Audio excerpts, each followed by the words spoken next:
Halo semuanya, balik lagi nih di Easy Win Political Insight. Hari ini, buat menuhin banyaknya request dari kalian, kita bakal nyajiin sebuah bedak profil politisi yang super komprehensif. Kita bakal ngupas tuntas perjalanan hidup dari mantan Presiden Republik Indonesia yang ketujuh, Bapak Joko Widodo.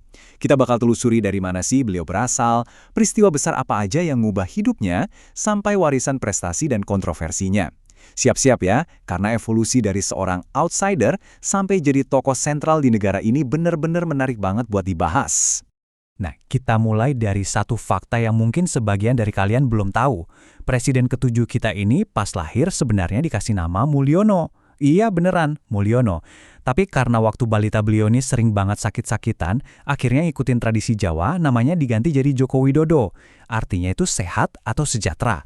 Terus masa kecilnya itu bener-bener jauh banget dari kemewahan elit politik. Beliau tumbuh di permukiman kumuh, tepat di bantaran sungai di Surakarta. Dan rumahnya waktu itu cuma berdinding anyaman bambu. Oke, di bedah profil kali ini, kita bakal jalan-jalan lewatin 6 fase utama hidupnya. Mulai dari masa kecil dan pendidikan, terus dari pengusaha ke wali kota, lompatan menuju kepresidenan, prestasi dan pembangunan, kontroversi dan dinasti, dan kita tutup dengan ngebahas corak kepemimpinannya. Langsung aja kita masuk ke bagian pertama, masa kecil dan pendidikan dari bantaran sungai tembus ke UGM. Jadi gini, tumbuh sebagai anak sulung dari Pak Wijiatmo Noto Miharjo yang jualan kayu dan Ibu Sujiatmi, hidupnya itu penuh banget sama tantangan. Bayangin aja, di tahun 70-an, keluarganya itu sampai berkali-kali digusur dari rumah bantaran sungai cuma buat dijadiin pangkalan truk. Trauma penggusuran ini ngebekas banget di benak beliau. Terus, pemuda kelahiran Solo tahun 1961 ini juga pernah ngerasain down banget gara-gara gagal masuk SMA favoritnya. Saking kecewanya, dia ngurung diri sampai kena tifus. Tapi luar biasanya, dia bisa bangkit. Dia malah jadi juara umum di sekolahnya, dan tekadnya buat keluar dari kemiskinan lewat pendidikan, akhirnya bawa dia ngeraih gelar Insinyur Kehutanan dari UGM di tahun 1985. Terus kalian mungkin mikir, apa sih yang ngebentuk pola pikirnya waktu muda? Nah, selain suka nyari pelarian dengerin musik heavy metal yang cadas itu, beliau ternyata rajin banget baca buku-buku milik ayahnya tentang presiden pertama kita, Soekarno. Kayak yang dibilang sama penulis biografinya, Yon Tairun, ajaran Marhainisme Soekarno yang intinya ngebela nasib rakyat kecil dan pekerja sektor informal itu benar-benar diyakini sama sang ayah.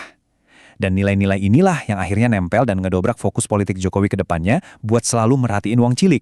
Masuk ke bagian kedua, dari pengusaha ke wali kota. Ini fase di mana seorang pemimpin pragmatis lahir. Lulus dari UGM, beliau nggak langsung berpolitik. Dia sempat kerja di perusahaan kertas milik negara di Aceh, tapi ngerasa nggak cocok. Akhirnya, dia pulang ke Solo dan nekat nyebur ke dunia bisnis. Bikinlah dia bisnis mebel namanya Rakabu. Modalnya waktu itu cuma 15 juta perak dari ayahnya. Sempat hampir bangkrut loh bisnis ini, tapi akhirnya sukses besar sampai nembus pasar Eropa. Ada cerita unik juga nih. Dari bisnis inilah, ada klien asal Prancis namanya Bernard yang ngasih julukan Jokowi ke beliau. Nama yang nempel sampai detik ini. Dari bos mebel, dia naik jadi ketua asosiasi pengusaha mebel. Nah, gara-gara sering dinas ke Eropa, matanya jadi kebuka ngelihat tata kota di sana yang rapi banget. Visi inilah yang dia bawa pas kepilih jadi wali kota Solo dari tahun 2005 sampai 2012. Pas jadi wali kota, dia punya satu jurus pamungkas yang fenomenal banget. Belusukan. Pasti kalian udah sering denger kan? Ini tuh gaya sidak dadakan ke kampung-kampung, pabrik sampai pasar, tanpa pengawalan lebay, cuma buat ngobrol langsung sama warganya. Gaya yang merakyat, anti-jaim, ditambah rekam jejaknya mindahin pedagang kaki lima tanpa pentungan, bikin warga Solo tuh trust banget sama beliau.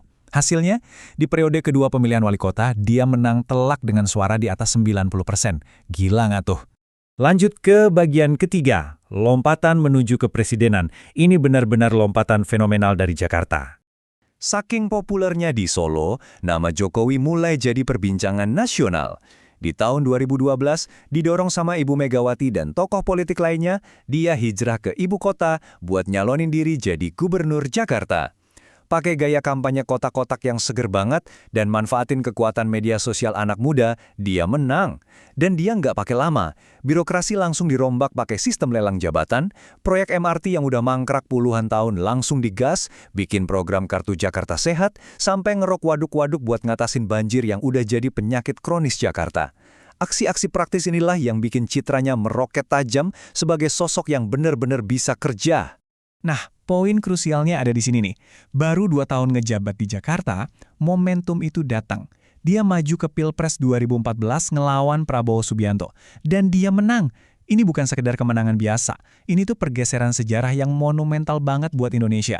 Joko Widodo resmi jadi Presiden Indonesia pertama yang nggak punya background elit politik atau jenderal militer. Bayangin, seorang anak tukang kayu, lahir di bantaran sungai, berhasil nembus posisi paling puncak di Republik ini. Benar-benar mind-blowing. Oke, kita masuk ke bagian keempat, prestasi dan pembangunan. Menyambut era sang presiden pembangun. Begitu masuk istana, dia langsung tancap gas mengeksekusi program-program andalannya. Fokusnya jelas, infrastruktur gila-gilaan dan jaring pengaman sosial. Beliau ngeluncurin JKN lewat BPJS, yang sekarang jadi salah satu sistem kesehatan pembayar tunggal paling gede di dunia. Terus, proyek infrastrukturnya bikin ribuan kilometer jalan tol, kayak Trans Sumatera, sampai program tol laut. Dari sisi ekonomi, foreign direct investment atau investasi asing langsung kita melonjak tajam nyentuh angka 32 miliar dolar di tahun 2022. Dan puncaknya, tentu aja, mega proyek ambisius pemindahan ibu kota kita ke IKN Nusantara. Buat ngebuktiin dampaknya, coba perhatiin angka ini. 9,5% ya. Ini adalah tingkat kemiskinan di Indonesia yang berhasil ditekan ke 1 digit di tahun 2022. Pencapaian ini nggak bisa lepas dari kebijakan beliau yang ngelebarin jaring pengaman sosial lewat kartu-kartu saktinya, kayak Kartu Indonesia Pintar dan Kartu Indonesia Sehat. Ini mastiin banget akses kebutuhan dasar buat masyarakat kita yang paling rentan. Terus, apa imbas dari berhasilnya dia nepatin janji-janji ekonomi dasar itu? Publik puas banget. Tingkat persetujuan atau approval rating beliau di tahun 2023 itu konsisten nangkring di angka 75%. Legitimasi dari kelas pekerja dan rakyat kecil inilah yang benar-benar jadi tameng kekuatan politiknya selama 1 dekade penuh. Tapi tunggu dulu, kita masuk ke bagian kelima, kontroversi dan dinasti politik. Disinilah dinamikanya mulai kompleks. Masuk ke paruh kedua masa jabatannya, publik mulai kebelah nih. Di satu sisi, pendukung garis kerasnya masih muja-muja beliau sebagai bapak pembangunan yang pragmatis, yang berhasil motong birokrasi berbelit, tapi di sisi seberangnya, kritikus mulai nyalain alarm bahaya. Mereka ngerasa ada pelemahan sistematis di lembaga anti korupsi alias KPK, terus ada pengesahan Omnibus Law Cipta Kerja yang didemo gede-gedean karena dianggap ngerugiin pekerja, sampai munculnya tudingan adanya kemunduran demokrasi, yang sering disebut pengamat sebagai gejala neo-otoritarianisme. Dan isu yang benar-benar bikin tensi politik meledak di akhir jabatannya adalah manuver keluarganya. Coba kita urut ya. Tahun 2021, anak sulungnya Gibran tiba-tiba menang jadi wali kota Solo. Terus, 2022 adiknya nikah sama ketua Mahkamah Konstitusi. Lanjut 2023, anak bungsunya Kaesang cuma butuh beberapa hari buat jadi ketua ulum PSI.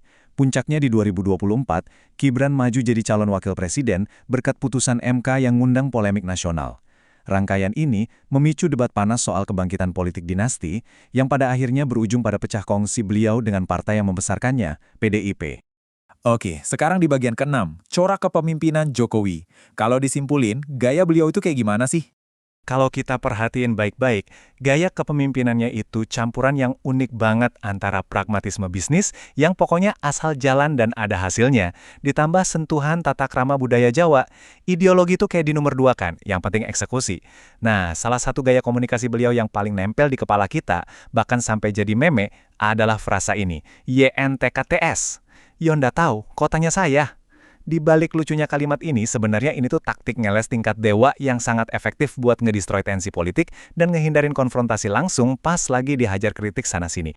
Profesor Tom Pepinski dari Cornell University pernah bilang, gaya Jokowi yang deso, pembawaannya yang sederhana, kemeja putihnya yang digulung, sampai selera musik heavy metalnya, itu gampang banget bikin orang jatuh cinta.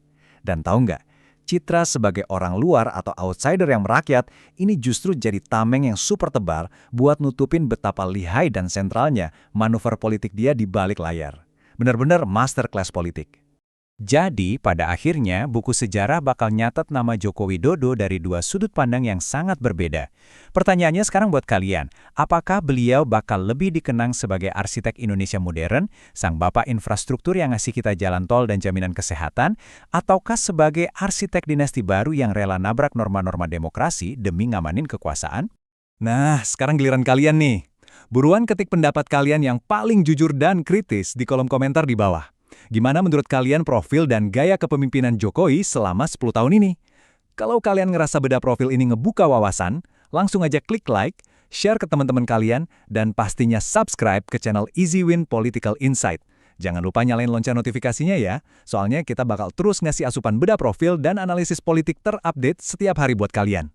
Thanks banget udah nemenin sampai akhir, dan sampai ketemu di Explainer Politik kita selanjutnya.